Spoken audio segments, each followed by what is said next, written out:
Anong trabaho mo, anong negosyo, anong pinagkakaabalahan mo? Puwede bang sabihin? Sige, oo. Okay. So ngayon isa akong, assistant unit manager Hmm. sa isang insurance company Uy, sa galing. Pilipinas, yes. Actually hindi ko din 'to, bigla lang siyang dumating sa'kin.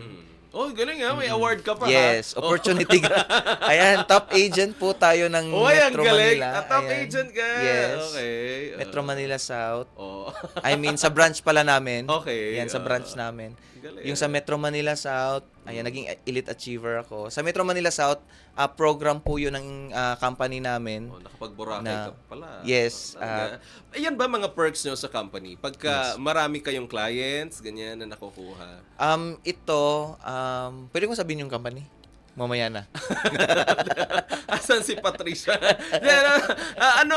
Paano mo kinukuha yung mga clients mo? Okay. So, ito isang insurance company sa Pilipinas. Isa sa pinakasikat. Number 1 sila ngayon. Ay, number 1 kami ngayon. Oh, number 1 Ayan. kayo, kasali ka. Yes, kasama pala ako. Ayan. Kala ko hindi ako kasama. So, number 1 life insurance company kami sa Pilipinas.